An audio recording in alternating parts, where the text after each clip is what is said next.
Arc-en-ciel dans la mer. Qui est le plus mignon au fond de l'eau? Le plus beau poisson des océans. Qui fend l'écume d'argent, joue à cache-cache dans les flots d'azur, et qui chaque jour prend la vague de l'aventure. Tout le monde le connaît, son corps étincelle, c'est arc-en-ciel. Présentez Palme, venez nager à ses côtés. Après la classe, quelle audace! Il plonge au cœur des grands dangers, dans la baie de Neptune avec ses amis. Présentez Palme, arc-en-ciel vient par ici. Le plus beau poisson des océans, c'est arc-en-ciel.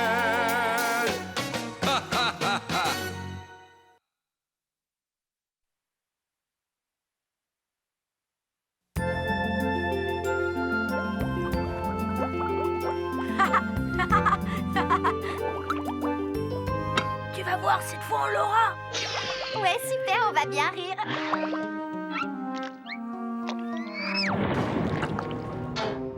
Devine qui c'est? Attendez, laissez-moi réfléchir. Qui sont les deux poissons les plus bruyants de l'océan? Je dirais Arc-en-ciel et Hippolyne. La prochaine fois que vous cherchez à surprendre un poisson, essayez au moins d'arriver discrètement. Vous faites autant de bruit qu'un raz de marée. Il faut apprendre à parler tout bas, Hippolyne. Et spécialement quand tu dis des trucs comme « Oh ouais, super, on va bien rire !» Surprendre un poisson, c'est tout un art. Il faut d'abord être silencieux comme une huître. Ensuite, il faut fendre l'eau en douceur. Battre des nageoires fait trop de remous. La clé du succès, si vous voulez vraiment surprendre un poisson, c'est de choisir le bon moment. Le mieux, c'est très tôt le matin, avant qu'il n'ait eu le temps de se réveiller complètement. Ouais, je vais faire un essai sur mes parents à la première heure, dès demain matin.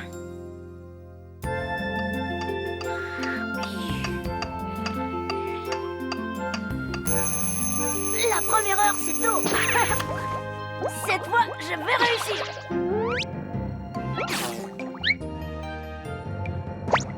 Les poissonneaux étaient tout petits quand nous avons pris cette maison. Maintenant, nous y sommes un peu trop à l'étroit. Hein?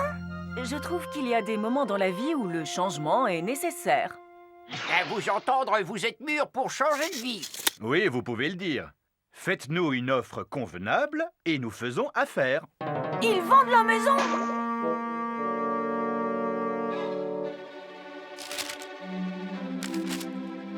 Tu étais au courant de ce projet? Oui, et je n'ai qu'un mot à dire, c'est pas trop tôt. Je supplie papa et maman de le faire depuis tellement longtemps.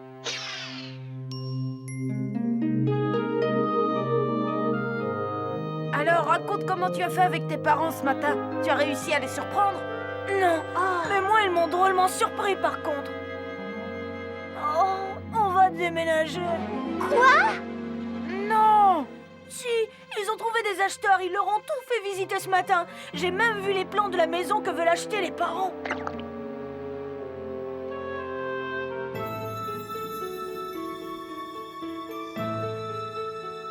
Arc-en-ciel, quelque chose ne va pas? Tu devrais être en train de lire le chapitre 7 de ton livre d'histoire. Pardon, mademoiselle Sardine, j'étais en train de penser que vous alliez tous beaucoup me manquer. Qu'est-ce que tu racontes? Je ne comprends rien à ce que tu dis. Hey, tu ne vas pas nous faire la grande scène du 2? Arrête! On va avoir la larme à l'œil. Très fort, Hérokino, vous me manquerez aussi. Ouais, même vous. Dis donc, tu sais au moins dans quel quartier vous allez vivre? Non. On pourrait même aller habiter dans un autre océan. Il faut que je rentre à la maison pour commencer mes valises. Hein? Attends une petite minute. Tu ne crois pas qu'on va rester là les nageoires dans les poches? Il faut qu'on fasse quelque chose. Oui, Hippolyne a raison. On va persuader tes parents de ne pas déménager. Comment? Ils sont excités comme des puces de mer. Ruby aussi, d'ailleurs. Oh, laisse-nous faire. Bonjour les poissonneaux. Bonjour, monsieur, maman. madame. Salut, papa. Arc-en-ciel, ton père et moi, nous devons sortir, mais nous serons rentrés pour faire ton dîner. Merci, c'est gentil. Ça sent très bon. Qu'est-ce que c'est? des algues burgers et des pommes de mer frites. Hippolyne et Bleu, restez dîner avec Arc-en-Ciel si vous voulez. Il en a de la chance Arc-en-Ciel d'avoir de si gentils parents. Des parents qui s'occupent autant de ses résultats scolaires que de ce qu'il a dans son assiette. Mais bien sûr, c'est évident, Hippolyne. Voilà, j'en étais sûre. Forcément, des parents comme vous ne voudraient pas que leur petit poisson soit nul en maths et ne trouve pas de métier. Ce qui va sûrement arriver si j'arrête de lui donner des petits cours d'histoire. Oui, c'est vrai qu'il a fait des progrès en maths avec tes petits cours Sans d'histoire. eux, il n'aurait que des mauvaises notes. Du coup, il ne pourrait pas entrer au collège. Et s'il rate l'entrée au collège... C'est vrai, oui, Arc-en-Ciel n'est pas très bon en maths, mais il se rattrape au hockey. Grâce à lui, cette année, on a été qualifiés pour le championnat intercourant. Quand je vous entends parler comme ça, je repense à mes meilleurs amis d'enfance. Tous les trois, nous étions inséparables. Et puis, nous avons grandi, déménagé, la vie nous a éloignés les uns des autres. Mais nous continuons à nous écrire. Il faut y aller, chérie, sinon nous allons être en retard pour le concours d'aquadanse de Ruby.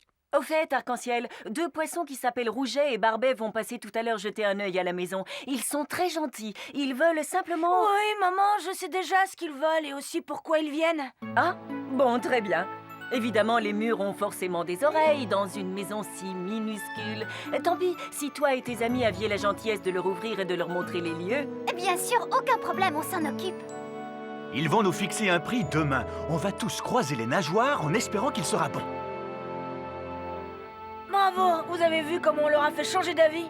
Ouais, notre plan est tombé en quenouille. Pas de soucis, les gars. Je viens d'en trouver un bien meilleur. Qu'est-ce que tu as encore inventé? C'est très simple. On va rendre cette maison totalement invivable. Rouget et Barbet vont s'enfuir en courant, garanti. Ouais, et si tes parents n'arrivent pas à leur vendre la maison, ils n'auront pas de sous pour acheter la nouvelle. Hein, ça peut marcher, avec un peu de chance. Viens, Bleu, on va refaire la décoration du salon.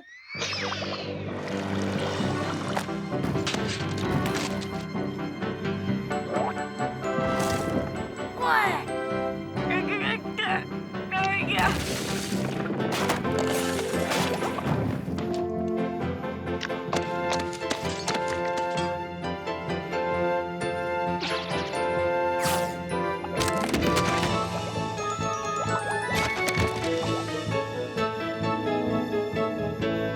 Génial, on a transformé la maison en ruine. Ah, c'est parfait. Oh, y a quelqu'un? Rappelez-vous ce qu'on a dit. Cette maison est un vrai nid à problème. Salut, petit. Je m'appelle Roger et voici Barbet. On est venu pour... Oui, je suis au courant. Mes parents m'ont dit de vous ouvrir et de tout vous montrer. On commence par la cuisine. Si on peut appeler ça une cuisine, je comprends que vous alliez souvent au resto. Comment faire la cuisine dans un taudis pareil? Et le frigidaire, il ne marche toujours pas? Non, pas depuis l'été dernier. Je croyais que ces murs étaient blancs. Oh, ils le sont parfois, mais ils ne le restent jamais. C'est à cause du fourneau. Il en sort toujours de la fumée bien grasse. Le plus simple, à mon avis, serait de raser toute la cuisine. Oui, et de tout recommencer à zéro. Vos parents ne nous avaient pas dit qu'il y avait des travaux à faire dans la cuisine. Bien sûr, on les comprend. Ils veulent un bon prix. Oh, attendez, ça ce n'est rien. Vous n'avez pas vu le reste? C'est bien simple, les murs sont en papier mâché. C'est un miracle qu'ils soient encore debout. Regardez le plafond. Il est plein de poches d'air. Il n'a jamais fui correctement. Ne vous fatiguez pas, il n'y a pas une lampe qui marche. À mon avis, les prix sont toutes pourries. Les fondations sont encore bonnes, au moins. Oh, à votre place, j'en serais pas trop sûre. Ne vous en faites pas. Vous pourrez toujours consolider les fondations, en même temps que vous réparerez le reste.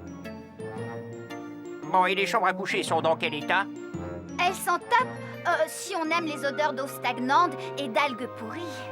D'eau stagnante et glaciale. Il faut absolument rajouter au moins 2 chauffe-eau.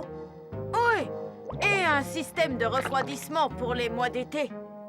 Bien, je crois qu'on a fait le tour de la question. Bon, eh bien merci pour la visite, les enfants. Honnêtement, on ne pensait pas que cette maison avait tant de problèmes. Il ne faut pas vous décourager, c'est quand même une maison géniale. Oui, enfin, si vous supportez d'être en plein sur la route maritime principale. Ouais, mais je suis sûre que 10 ou 20 couches de roches isolantes suffiront à diminuer le bruit des battements de nageoires aux heures de pointe. Très bien, dis à tes parents qu'on les appellera demain matin. D'accord, ne nagez pas trop vite en sortant, le jardin est plein de méduses venimeuses. Ouais, on les a eus! Jamais ils ne voudront acheter la maison. Ouais, tu l'as dit. Allez, venez les gars, il faut vite remettre tout en place avant que mes parents ne rentrent.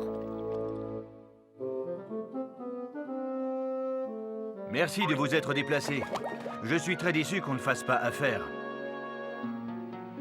Eh ben, qu'est-ce qui se passe? Nous n'avons pas pu nous mettre d'accord avec Rouget et Barbet. Il semblerait qu'ils aient trouvé toutes sortes de problèmes dans la maison. Et le prix qu'ils nous ont fait n'a rien à voir avec nos prévisions. Faut pas m'en vouloir de dire ça, mais moi je suis bien content. J'aime tant notre maison. Nous aussi, nous l'aimons, tu sais. Mais elle serait encore mieux avec quelques aménagements. Aménagement?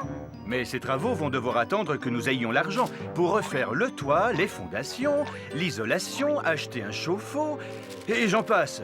Qui aurait pensé que nous vivions dans une telle ruine? Mais j'ai cru qu'on déménageait. Comment? Où as-tu été pêcher cette idée-là? J'ai vu toutes sortes de plans, et puis Rouget et Barbet qui furetaient dans tous les recoins de la Mais maison, non, ça m'a... Arc-en-Ciel, ce sont des entrepreneurs. Ils sont venus faire un devis pour réaménager la maison.